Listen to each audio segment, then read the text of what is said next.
years ago, I lived downtown in a major city in the US.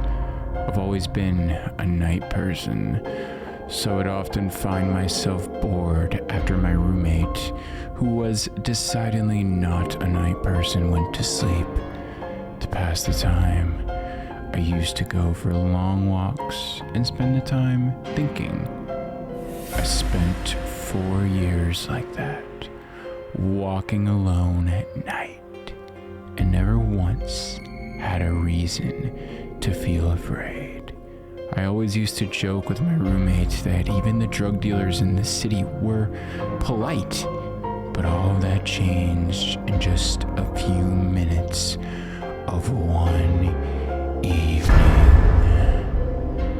It was a Wednesday, somewhere between 1 and 2 in the morning, and I was walking near a police-patrolled park quite a ways from my apartment. It was a quiet night, even for a weeknight, with very little traffic and almost no one on foot. The park, as it was most nights, was completely empty. I turned down a short side street in order to loop back to my apartment when I first noticed him. At the far end of the street on my side was the silhouette of a man dancing. It was a strange dance, similar to a waltz, but he finished each box with an odd forward stride. I guess you could say he was dance walking, headed straight for me. Deciding he was probably drunk, I stepped as close as I could to the road to give him the majority of the sidewalk to pass me by. The closer he got, the more I realized how gracefully he was moving. He was very tall and lanky and wearing an old suit. He danced closer still until I could make out his face. His eyes were open wide and wild, head tilted back slightly, looking off at the sky. His mouth was formed in a painfully wide cartoon of a smile. Between the eyes and smile, I decided to cross the street before he danced any closer. I took my eyes off him to cross the empty street. As I reached the other side, I glanced back and then stopped dead in my tracks. He had stopped dancing and was standing with one foot in the street, perfectly parallel to me. He was facing me, but still looking skyward, smile still wide on his lips. I was completely and utterly unnerved by this. I started walking again, but kept my eyes on the man.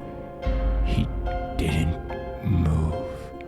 Once I put about a half a block between us, I turned away from him for a moment to watch the sidewalk in front of me.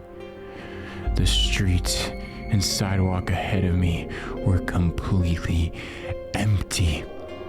Still unnerved, I looked back to where he had been standing to find him gone. For the briefest of moments, I felt relieved until I noticed him. He had crossed the street and now slightly crouched down. I couldn't tell for sure due to the distance and the shadows, but I was certain he was facing me. I had looked away from him for no more than 10 seconds, so it was clear that he had moved fast.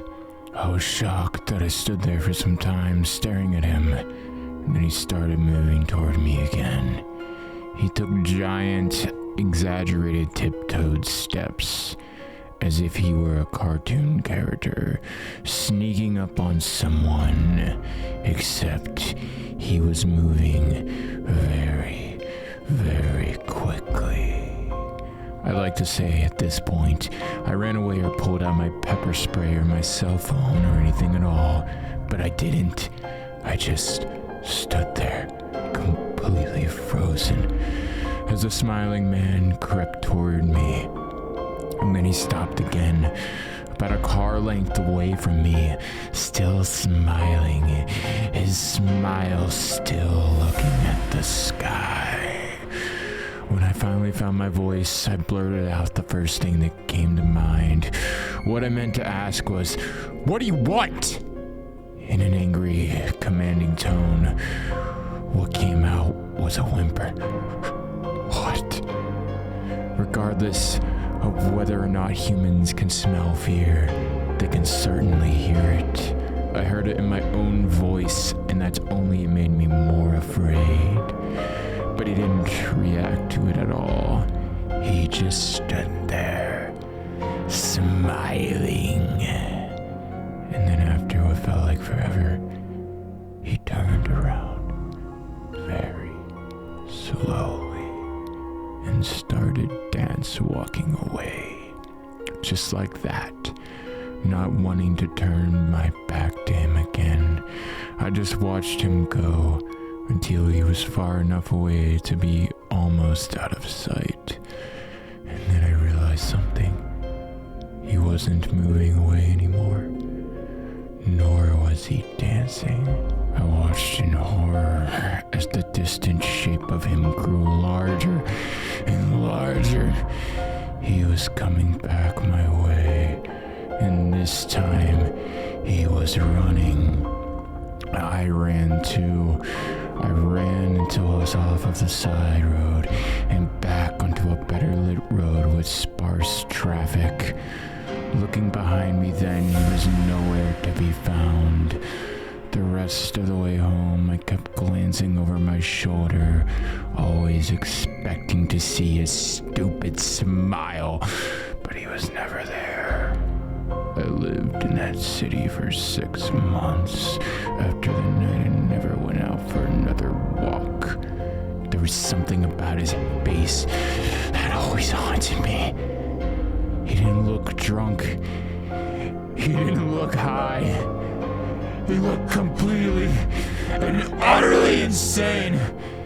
And that's very, very scary thing to see.